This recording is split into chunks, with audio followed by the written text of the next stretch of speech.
Hello friends, स्वागत है आपका एटीजी के एक और शानदार नॉवेल एक्सप्लेन वीडियो में।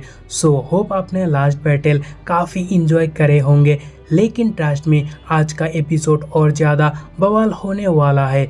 बिना देरी के चलिए एपिसोड को शुरू करते हैं। इस चैप्टर के शुरू में मास्टर शिया को वार्न करती है कल का बैटल के लिए युनजी को बिल्कुल भी हल्के में ना लेने के लिए, और इवन कल का बैटल बहुत डिफिकल्ट भी हो सकता है, ऐसा मास्टर का कहना है। जहाँ शिया कहती है मैं सीनियर मास्टर की एडवाइस को याद रखूंगी। उसके बाद सीनियर उससे पूछता है कि क्या आप मेरा एक डाउट क्लियर कर सकते हैं, जो कि ये है कि जब मैंने पहली बार आपके अवेयरनेस चेक किया तो मुझे पता चला आपको वास्तव में ट्रेनिंग लेना पसंद नहीं था, लेकिन फिर भी आपके मन में ग्रेट पावर प्राप्त करने की बहुत तीव्र इच्छा थी। क्या आप मुझे इसका कारण बता सकती है?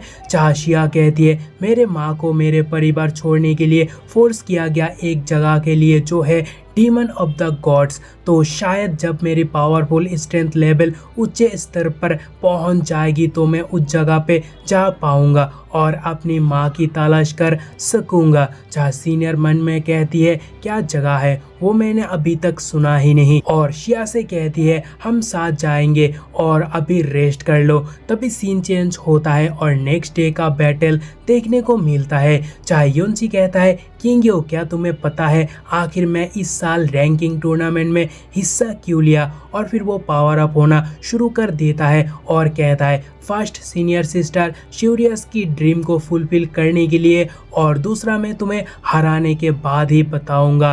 तभी उसका ये खतरनाक शॉट देखकर विल्ला मास्टर ये करता है फादर, वो स्काई प्रोफाउंड शॉट दिखने में ड्रैगन फॉल्ट नहीं लग रहा। और फिर वो आगे कहने लगता है कि हाँ वही हो सकता है, क्योंकि हमारे शॉट विल्ला में कभी हैवी शॉट डिपार्टमेंट हुआ करता था, और एक सफलता हासिल करने के लिए और ख़त्म हो रही हैवी शॉट को पुनर्जीवित करने के लिए उस डिपार्टमेंट का एक एल्डर वेस्टलैंड ऑफ डेथ के लिए रवाना हो गया था। हालांकि वो कभी वापस नहीं लौटा, और जानकारी के हिसाब से युनजी वेस्टलैंड ऑफ डेथ एक बार कुछ महीने के लिए गया हुआ था। तो इसमें कोई डाउट नहीं है उसके हाथों में जो शॉट है वो ड्रैगन फॉल्ट है। और उतने में बैटल बिगेन्स का अनाउंसमेंट होता है, जहाँ युनजी किंग यू से कहता है किंग यू मेरी वाइफ, क्या आपको पता है मैंने पहले आपसे क्या कहा? और फिर उसके भयंकर पावर अप देखने को मिलता है और आग से आग का ऑरा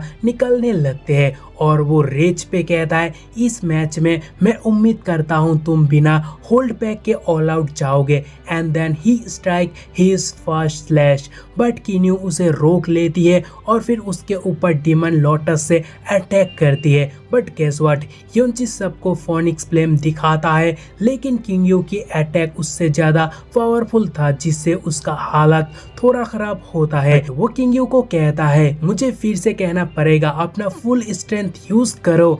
जहाँ किंग्यू भी like okay as you wish, और वो खतरनाक पावर अप होने लगती है and she activate frozen cloud 7th realm ice body jet bones. और तभी युनजी भी फोनिक्स फायर से गजब का पावर अप होता है और फोनिक्स ब्रेक्स यूज करता है और किंग्यू की अटैक तोड़ने के लिए, और उतने में दोनों का अटैक आपस में टकरा के ख़त्म होते हैं। लेकिन युनजी फिर से अटैक करता है, लेकिन इस बार किंग्यू की क्रिस्टल बार्ड यानी क्रिस्टल फोनिक्स उसका अटैक चीर के आके इवन उसे भी हिट करता है और उसका मुंह से खून निकल आते हैं। और उतने में किंग्यू उसे एक क्रिस्टल में फंसा के जमीन पर पटकता है, और तभी वो देखकर लोग बाग कहने लगते हैं युनजी का खेल खत्म, क्योंकि स्पिरिट प्रोफाउंड रियल्म का पीक प्रैक्टिशनर भी इस अटैक को रिसीव नहीं कर सकते थे। और उतने में युनजी को देखने को मिलता है जहाँ उसका शरीर के जगह जगह खून निकलने लगते हैं, बट वो फिर भी शॉट उठा के चिल्लाता है अभी ये खत्म नहीं हुआ। और फिर वो कहता है तो मेरी वाइफ आओ मेरे लिए, और फिर वो रिएक्ट करता है ग्रेट बुद्धा और ट्रू ड्रैगन के दरख्त ने मेरे बॉडी को रिफाइन कर दिया है, मेरे शरीर किसी भी सच्चे ड्रैगन से कमतर बिल्कुल भी नहीं है। और तभी किंग्यू सोचती है जब युनजी पर अपने सीमा तक दबाव डाला जाता है तो वो सबसे ज़्यादा भयंकर होता है, क्योंकि उस समय वो अपनी आत्मा से शक्ति निकल सकता है। एंड देन वो आगे कहती है चलो इसे ख़त्म करते हैं, क्योंकि अगर ये और ज़्यादा लंबा चला तो मुझे नहीं पता ये क्या अनएक्सपेक्टेड इवेंट को खड़ा करेगा। तो मैं मेरी सारी पावर्स यूज़ करूँगी उसे हराने के लिए, और वो भयंकर पावर अप होके युनची पर अटैक करती है, जो देखकर सीसलन डर के युनची से कहता है लिटिल ब्रो ध्यान से। और तभी युनची फोनिक्स पावर यूज़ करता है, बट किंग्यू पावरफुल बहुत ज़्यादा होने के कारण युनची के ये अटैक एकदम बेकार था, और किंग्यू की अटैक उसे ख़त्म करने के लिए उस तरफ तेज़ी से आ रहा था। और तभी युनची बिना देरी अटैक को आता हुआ देखकर कहता है heretic god second style and he use ceiling cloud looking sun, और उतने में किंग्यू की अटैक आके उसे हिट करता है, बट वो शॉट से डिफेंस करना शुरू कर देता है। मगर लोगों को लगता है उसका खेल खत्म, बट ऑरा हटते ही सब शॉक्ड होते हैं। चाहे युनची रिएक्ट करता है, लकीली सीलिंग क्लाउड लुकिंग सन मुझे 10 गुना प्रोफाउंड एनर्जी डिफेंस प्रदान करता है, और वही वो चीज़ थी जिसने मुझे आज आइस फोनिक्स के हमले का विरोध करने की अनुमति दी है। और उसके तुरंत बाद वो हेवनली वुल्फ स्लैश यूज करता है, जिसे किंग्यू आइस बैरियर बना के रोकने लगती है, बट उसका स्लैश आके फिर भी उसे हिट होता है, और उसी कारण उसके शरीर से खून भी बाहर आने लगती है, जो देखकर फेरी डिसेपल कहने लगती है किंग्यू और होल्ड बैक मत करो, इमीडिएटली डोमेन एक्टिव करके उसे डिफीट करो। और उतने में युनची का एक और स्लैश देखने को मिलता है, जिसे किंग्यू उसकी फोनिक्स रिबन से आसानी से ब्लॉक करके फ्रोजन क्लाउड डोमेन यूज करती है, और युनची को फ्रीज करके उससे माफी भी मांगती है, क्योंकि वो सैड है उससे लड़ने में। लेकिन युनची वहां से फोनिक्स ब्लड बांध करके निकल आता है और रिएक्ट करता है। फोनिक्स ब्लड को सीधा जलाने के बाद ये पता नहीं है उन्हें ठीक होने में कितना समय लगेगा, और उनके ठीक होने से पहले मैं फोनिक्स फ्लेम का उपयोग नहीं कर पाऊंगा। एंड हालांकि ये एकमात्र तरीका है जिसके उपयोग मैं कर सकता हूं जो फ्रोजन क्लाउड डोमेन से निपटने में सक्षम होगा। और फिर वो एक दो अटैक के बाद युनची बहुत थक जाता है और कहता है फ्रोजन डोमेन चला गया, जो देखकर सब हैरान होकर कहने लगते हैं क्या युनची ने फायर यूज किया फ्रोजन क्लाउड डोमेन तबाह करने के लिए। और फिर तभी युनची रिएक्ट करता है शायद ऐसा करने से मेरी फोनिक्स ब्लड लाइन उजागर हो जाती,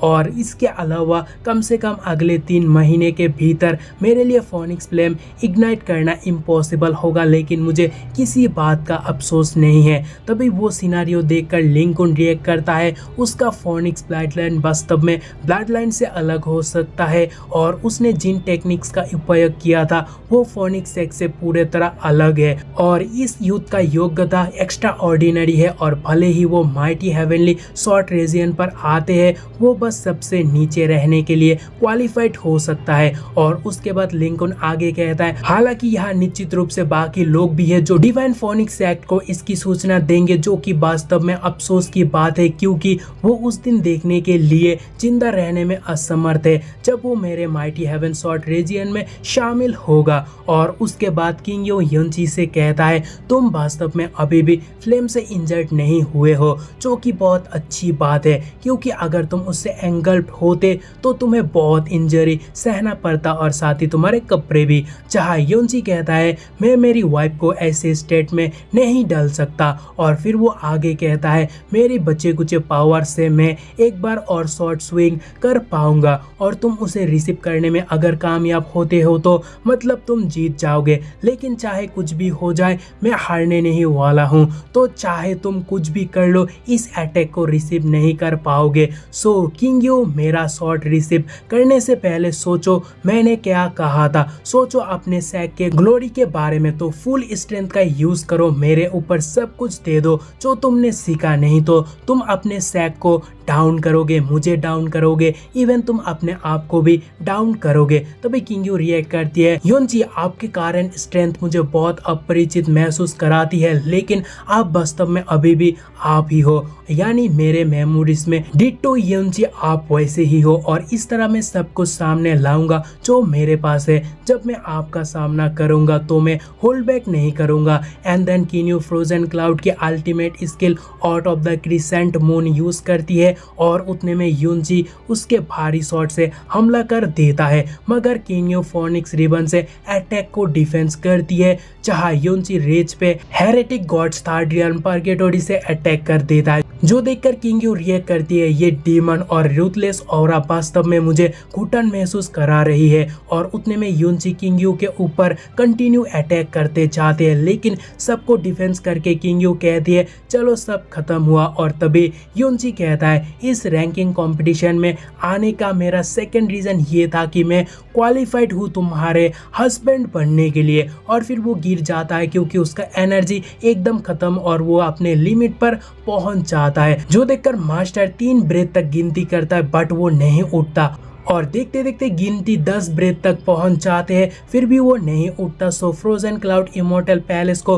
विनर घोषित किया जाता है, लेकिन वह किंग यू कहती है वेट। और फिर वो इसे क्रिस्टल से कवर करके कहती है इस मैच का विनर मैं नहीं वो है, मैं हार एक्सेप्ट करती हूँ। जो सुन के सीनियर भी लाइक किंग यू क्या कह रही हो, अभी तुम्हारे शब्दों को वापस ले लो। तभी किंग यू कहती है ऊपर देखो, और वो उसकी रिबन को फेंक कर कहती है उसने मेरे आइस फोनिक्स सनफ्लावर रिबन पर आखिरी बार किया था, और अगर उसने मेरे साथ ऐसा करने का फैसला किया होता तो शायद मैं मर गया होता। सो उन्होंने ये मैच सही मायनों में जीता और मैंने हारा। सो किंग यू ने डिफीट एक्सेप्ट कर लिया, जिसके चलते यूनची को विनर घोषित किया जाता है। और उतने में सिसलन उसके फिक्र में वहां पहुंच जाते हैं, जहां उन्हें रिस्पेक्ट के साथ कहा जाता है कि उनका इंजरीज माइनर है, सो कुछ वक्त में वो ठीक हो जाएगा। सो आज का एपिसोड हम यही रोक देते हैं क्योंकि तबीयत भी बहुत खराब है मुझसे और नहीं हो रहा। सो अगर आपको मेरा ये मेहनत अच्छा लगा तो वीडियो को लाइक और चैनल को सब्सक्राइब करके रखना अगले वीडियो देखने के लिए। बाय।